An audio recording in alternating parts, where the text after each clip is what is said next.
नमस्कार साथियों, मैं हूं जितेश कुमार। आज हम बात करने वाले हैं कि फ्रांस के जो अभी राष्ट्रपति हैं इमैनुअल मैक्रोन, उन्होंने अपने देश के अंदर एक ऐसी ऑर्डर पास किए हैं। उस ऑर्डर को लेकर आज पूरे विश्व के हर जितने भी न्यूज मीडिया है या जितने भी सरकार हैं, उन सभी का जो ध्यान है उस ओर खींच गया है। उन्होंने इस बात की ओर बोली है कि जितने भी अपने यहाँ के हॉस्पिटल हैं, उन हॉस्पिटल को आदेश दिए हैं कि आप जल्द से जल्द इलाज करने का जो दायरा है उसको ज्यादा से ज्यादा आप बढ़ाइए, क्योंकि आप जब तक दायरा नहीं बढ़ा लीजिएगा तो हो सकता है कि आगे आने वाले दिनों के अंदर जो और अन्य सैनिकों को भी आपको इलाज करना पड़े। अन्य सैनिकों मतलब कि अन्य देश के जो सैनिक हो सकते हैं उनको भी आपको इलाज करना पड़ सकता है। अब ये बात अपने यहाँ उन्होंने कहा है कि 2026 के मार्च तक ये सारी सुविधाएं कंप्लीट हो जानी चाहिए। आपके यहाँ इतना ज्यादा मतलब फैसिलिटी बढ़ा देना है कि किसी भी देश के जो सैनिक हैं, मुख्य रूप से यूरोपियन यूनियन कंट्री के सैनिक, मतलब कि जो नाटो के सैनिक है, वह किसी भी देश से हो सकते हैं, तो उनके लिए मुख्य रूप से जो बैरियर होगा वह होगा लैंग्वेज का बैरियर। अब लैंग्वेज का जो बैरियर होगा उसमें वह बता रहे हैं कि आपको उस तरह के उस देश के व्यक्तियों को भी अपने देश में रखना होगा ताकि उनको समझाया जा सके कि इसके बाद आपको क्या इलाज हो सकता है, आज के बाद आपको कौन कौन सा इलाज की आवश्यकता है। एक प्रकार से जो लैंग्वेज बैरियर है खत्म करने के लिए। उसके बाद एक अनुमान बताया जा रहा है कि अगर युद्ध होता है, युद्ध किसके किसके बीच में होने की संभावना है, तो अभी रसिया और यूक्रेन का वार चल रहा है। तो एक अनुमान के मुताबिक बताया जा रहा है कि जो रूस है रसिया के ऊपर लगभग आधा से ज्यादा देश को अपने अंदर कब्जा में ले चुका है। अगर वह अपने अंदर कब्जा में आधा देश ले चुका, इसका मतलब यह हो गया है कि अब आने वाले समय में रूस और ज्यादा तेज हथियार और तेज मिसाइल ड्रोन के साथ बहुत ही तेजी के साथ उसके ऊपर हमला करना स्टार्ट कर दिया है।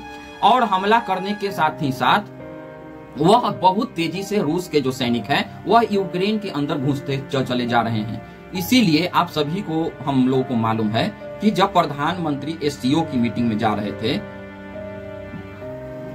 तो उसी के कुछ समय पहले जेलेंस्की का फोन आया और जेलेंस्की के फोन आने के बाद लोगों ने बताएं कि जो जेलेंस्की है प्रधानमंत्री से यह निवेदन किया कि आप एससीओ मीटिंग में जा रहे हैं तो आपका मुलाकात पुतिन के साथ जरूर होगा, जो कि रूस के राष्ट्रपति हैं। तो पुतिन से युद्ध के शांति के बारे में बात करके आइएगा, क्योंकि अब जेलेंस्की को भी लग रहा है कि यूरोपियन यूनियन बेशक यूक्रेन को मदद तो दे रहे हैं, लेकिन युद्ध को रुकवाने में अब उन लोगों के बस की बात नहीं है, क्योंकि जो पुतिन है वह पुतिन किसी भी लोगों के सुनने वाले व्यक्ति नहीं है।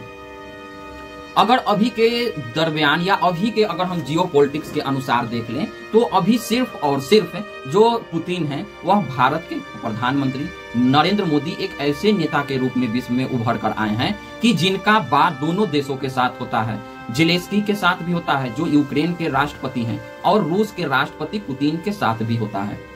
तो इसका मतलब कि एक यही मीडियम है कि दोनों देशों से बात कर सकते हैं, क्योंकि जेलेंस्की को सबसे ज्यादा जो भरोसा था वह भरोसा था अभी तक अमेरिका के राष्ट्रपति डोनाल्ड ट्रंप के लिए। लेकिन डोनाल्ड ट्रंप ने जिस प्रकार से हैंडल किए हैं इस यूक्रेन वार को, तो अब यूक्रेन को भी पता है, यूक्रेन के लोगों को, कि अलास्का के अंदर मीटिंग रखी गई थी। पुतिन को भेंट करने के लिए डोनाल्ड ट्रंप ने बुलाए थे, क्योंकि डोनाल्ड ट्रंप अलास्का मीटिंग से पहले बहुत बड़े बड़े धमकी डाल रहे थे व्लादिमीर पुतिन को।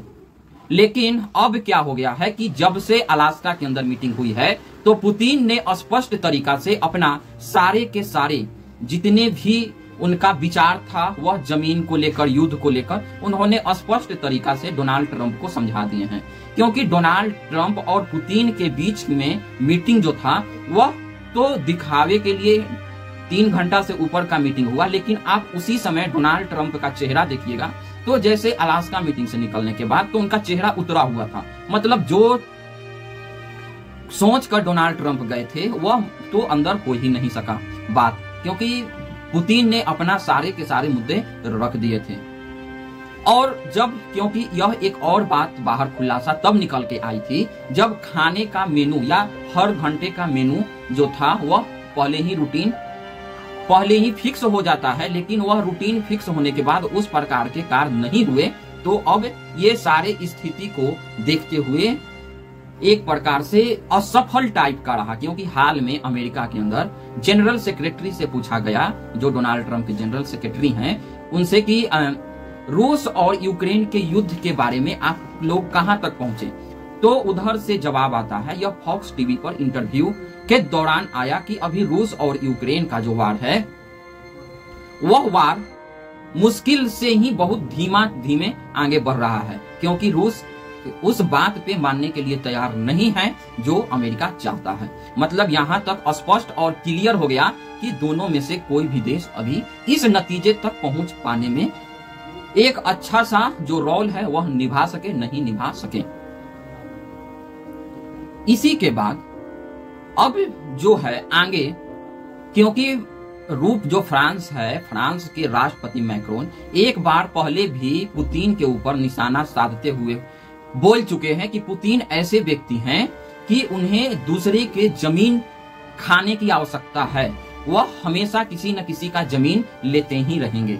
अब इसी बात को लेकर, क्योंकि जो अभी तक क्रीमिया जो रूस का हिस्सा है वह सारे के सारे हिस्सा ले चुके हैं फ्रांस का, और फ्रांस ने के कुछ दिन अंदर EU और ब्रिटेन के जो वहां पर डिप्लोमेट का जो हाउस था उन पे भी अटैक हुआ था।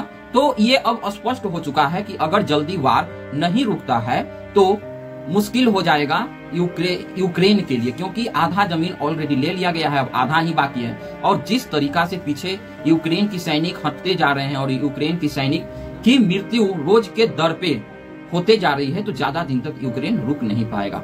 नाटो अपने सैनिक भेज नहीं सकता है सहायता के लिए। अब ये सारी परिस्थितियों को देखते हुए जो जेलेंस्की हैं उनको भी जल्द से जल्द युद्ध की शांति है। भारत की पक्ष से अगर बात करें तो भारत के पक्ष में भी हम लोगों को जल्द से जल्द, यही भारत के हम सभी लोग आशा करते हैं कि यह युद्ध जल्द से जल्द खत्म हो जाए। वह एक प्रकार से भारत के लिए भी बहुत अच्छा सूचना होगा, क्योंकि भारत के ऊपर भी इसका बहुत बड़ा दबाव और प्रभाव किसी न किसी रूप से पड़ रहा है। क्योंकि आप सभी लोग जानते हैं हम लोगों के ऊपर सैंक्शन बेशक इसी नाम से लगाया गया है कि क्योंकि हम रूस से कच्चा तेल का वहां से लेते हैं अपने यहाँ, और अपने यहाँ साफ सफाई उस तेल को करके अन्य देशों को, यूरोपियन के देश हो गया या मिडिल ईस्ट के भी और देश हैं, वहां तक बेच देते हैं। तो नायरा एनर्जी जिसपे 49.9% का स्टेक है, मुख्य रूप से रूस का ही, वही नायरा एनर्जी जो सप्लाई जब यूरोपियन यूनियन अब लेने से मना कर दे सकती है। आगे इसमें और स्पष्ट तरीका से बहुत ज्यादा मुश्किल हो सकता है भारत के साथ। लेकिन नतीजा क्या निकल के आएगा, जरा इस पे भी हम सभी लोग बात कर लेते हैं। नतीजा के तौर पे अगर जिस हिसाब से अगर अभी तैयारी चल रही है यूरोपियन यूनियन के अंदर, देखिए यूरोपियन यूनियन के अंदर जियोपॉलिटिक्स में अगर 1% भी युद्ध का चांस है तो यूरोपियन यूनियन के पूरे देश अपने तैयारी जो है वह पूरी प्रकार से शुरुआत कर देती है कि हो सकता है आगे आने वाले टाइम में युद्ध की संभावना है। तो युद्ध की संभावना सभी यूरोपियन कंट्री मिलकर लगाए थे कि हमको कितना पैसा, एक अगर छोटा कॉन्फ्लिक्ट हुआ या वर्ल्ड वार 3 के टाइप का भी कॉन्फ्लिक्ट हुआ तो हमें कितना पैसा का भुगतान करना पड़ सकता है। तो उस भुगतान को हम देखते हुए वे जो यूरोपियन यूनियन के देश हैं उन्होंने एक अनुमान के मुताबिक बताया कि लगभग 1 ट्रिलियन 0.20 और इतना बिलियन का खर्च आएगा। तो उन्होंने उसका तैयारी भी स्टार्ट कर दिया है। एक और देश है यूनाइटेड किंगडम। यूनाइटेड किंगडम बहुत ही पावरफुल देश है यूरोपियन यूनियन में। उसके बाद उसके पास हथियार भी है, परमाणु हथियार। उसके बाद वह एक और तरीका से यूनाइटेड जो नेशन है उसके अंदर उसका परमानेंट मेंबरशिप भी है। तो वे भी तैयारी जो है युद्ध का पहले से ही शुरू कर चुका है, क्योंकि एक अनुमान के मुताबिक बताया जा रहा है कि इसके बाद जो पुतिन है वह जो नाटो कंट्री है पुतिन के जो नियर बाई में उसके ऊपर हो सकता है हमला करें। और जिस टाइम अगर रूस उसके ऊपर हमला करेगा तो आर्टिकल जो नाटो संगठन है, नाटो संगठन के आर्टिकल 5 कहती है कि एक देश पर हमला का मतलब है कि वह पूरे अन्य देशों पर भी हमला माना जाएगा। तो अभी के लिए बहुत ही ज्यादा स्थिति टेंस बनी हुई है कि 2026 तक जो बोला गया है, मार्च 2026 तक, तो ऐसा नहीं है कि यह मार्च 2026 तक हो ही जाए। हो सकता है थोड़ा आगे भी हो या थोड़ा सा पीछे युद्ध लग सकता है, क्योंकि हो सकता है कि पहला शुरुआती जैसे पोलैंड हो गया, ये जो नाटो कंट्री हैं, यही रूस के ऊपर हमला कर दें, तो जिस टाइम रूस के ऊपर वे लोग अगर नाटो के देश ही पहले हमला कर देंगे और वर्ल्ड मीडिया जो न्यूज है उसके मुताबिक बताया जाएगा कि नाटो के ऊपर हमला हुआ है और उस पर हमला कर दिया जा सकता है।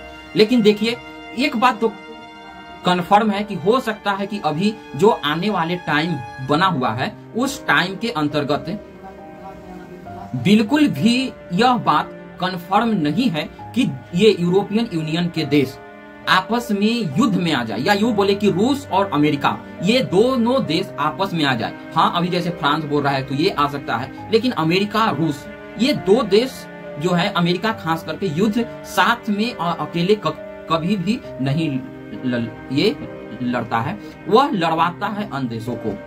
आप उठाकर देख लीजिए, जिस जिस टाइम अमेरिका युद्ध लड़ने गया वहां से अक्सर हार के ही आया है, या वह छोटा कंफ्लिक्ट ही रखता है, जैसे ईरान के ऊपर बमबाजी करना हो और उसके बाद फिर ईरान के सामने अपना समझौता कर देना हो।